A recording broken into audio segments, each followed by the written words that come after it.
Gaddafi stadium Lahore से ताजा तरीन रेनोवेशन और अपग्रेडेशन अपडेट लेकर आपकी खिदमत में हाजिर हैं। अब चैंपियंस ट्रॉफी में रह गए हैं जनाब कुल 20 दिन और उससे पहले कजाफी स्टेडियम लाहौर का काम तकरीबन 95% मुकम्मल हो चुका है। पूरे कजाफी स्टेडियम के अंदर डिफरेंट एम्प्लॉयर्स ने सीट्स लगने का काम आज मुकम्मल कर लिया गया और इन सीट्स लगने के बाद कजाफी स्टेडियम बहुत ही खूबसूरत मंजर पेश कर रहा है। चाहे सईद अनवर और सरफराज नवाज एम्प्लॉयर हो या फिर इमरान खान और जावेद मियांदाद एम्प्लॉयर, हर एम्प्लॉयर के अंदर सीट्स जो है वो लगा दी गई है। एक प्रॉपर वेव के पैटर्न में इन सीट्स को लगाया गया है। ग्रीन और व्हाइट सीट्स आप डिफरेंट वीडियोस में डिफरेंट सोशल मीडिया चैनल्स पे कजाफी स्टेडियम लाहौर की रेनोवेशन अपडेट दे रहे हैं। बड़े दिन बाद मैं अपने चैनल से कजाफी स्टेडियम के काम के हवाले से आपको अपडेट दे रहा हूँ और उसका मकसद यही था कि ऑब्वियसली कुछ दिन जो है वो इंतजार किया जाए ताकि काम की जो मुकम्मल शक्ल सूरत है वो निकल आए। और आज की अगर आप अपडेट देखें तो इसमें आपको एसएमडी स्क्रीन मुकम्मल तौर पर रेडी है, मुकम्मल तौर पर ऑपरेशनल दिखाई देगी। इसके अलावा जो 2 नई बिल्डिंग्स बनाई गई हैं, पीसीबी मेन बिल्डिंग और प्लेयर्स पवेलियन बिल्डिंग, इन दोनों बिल्डिंग्स का काम भी मुकम्मल हो चुका है। पूरे ग्राउंड की अगर आप आउटलुक की बात करें तो जो 2 स्क्रीन हैं ये दोनों स्क्रीन स्टैंड आउट करती दिखाई दे रही हैं, हाइटेड है, एलिवेटेड स्क्रीन लगी हुई हैं। इसके अलावा जो पूरे ग्राउंड के अंदर कुर्सियां लगाई गई हैं उनकी तो क्या ही बात है भाई, एक बड़ा जबरदस्त पैटर्न फॉलो किया गया है। और ये मैं बड़ी सरप्राइजिंग चीज आपको बताता हूँ कि गुज़िश्ता कुछ दिनों से ये प्रोपेगेंडा चल रहा था इंडियन मीडिया की तरफ से कि भाई काम कंप्लीट नहीं होगा, पाकिस्तान के स्टेडियम रेडी नहीं है। लेकिन जिस जाफिशानी से, जिस कम वक्त में ज्यादा काम करके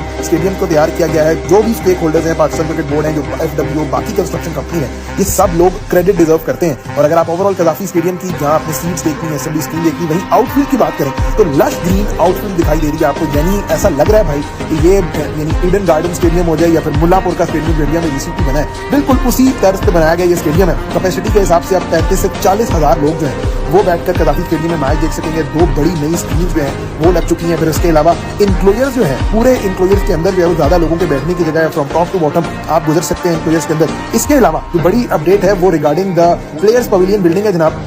यहाँ पर आपको तीनों फ्लोर्स पर हॉस्पिटैलिटी बॉक्सेस जो हैं वो मुकम्मल तौर पर रेडी दिखाई दे रहे हैं। आगे की क्लैडिंग जो है वो हो चुकी है, पेंट होने का काम हो चुका है। और उसके अलावा जो एक मेजर अपडेट है that is regarding the seats, यानी आपको जो कुर्सियां आगे पड़ी हुई दिखाई दे रही हैं ये भरपूर अंदाज से चेयर्स, ग्रीन कलर की चेयर्स जो हैं इनको फिक्स किया गया है। प्लेयर्स पवेलियन बिल्डिंग के आगे 2 एम्प्लॉयर मुकम्मल तौर पर रेडी हैं। आगे वाले दोनों एम्प्लॉयर्स की अगर हम बात करें तो इन एम्प्लॉयर्स का नाम भी जो है वो फाइनल कर लिया गया है। माजिद खान और जहीर अब्बास एम्प्लॉयर, इन दोनों एम्प्लॉयर्स का नाम रखा गया है। यहाँ पर प्रॉपर पार्टीशन करके चेयर्स की जगह जो है वो फिक्स की गई। और अब कजाफी स्टेडियम, जिस तरह मैंने आपको पहले भी बताया कि आउटलुक पूरे ग्राउंड की बदल गई है और ऐसा लग रहा है कि ये एक नया बनाया गया, यानी मुकम्मल तौर पर नया बनाया गया स्टेडियम जो है वो अब दिखाई दे रहा है। इसके अलावा जनाब वीडियो में आगे चलते आपको नाइट विजन भी दिखाएंगे, जो फ्लड लाइट्स लगेंगे, क्योंकि पूरे ग्राउंड के अंदर जो फ्लड लाइट्स है वो नई लगाई गई हैं। और नई फ्लड लाइट्स लगने के बाद जितना जबरदस्त मंजर कजाफी स्टेडियम लाहौर पेश कर रहा है वो भी आपको बताएंगे। लेकिन ओवरऑल आप समझ लें जो काम जितने जल्दी मुकम्मल किया गया है, 3 से 4 महीने के अंदर ये काम मुकम्मल हुआ है। सीट्स अगर आप देखें तो प्रॉपर पूरी सिटिंग अरेंजमेंट है। राजाज एम्प्लॉयर से आप आगे सईद अनवर एम्प्लॉयर, ये जितने भी एम्प्लॉयर हैं, यानी राजाज एम्प्लॉयर, इसके बाद सईद अनवर एम्प्लॉयर था, फजल महमूद एम्प्लॉयर है, मियांदाद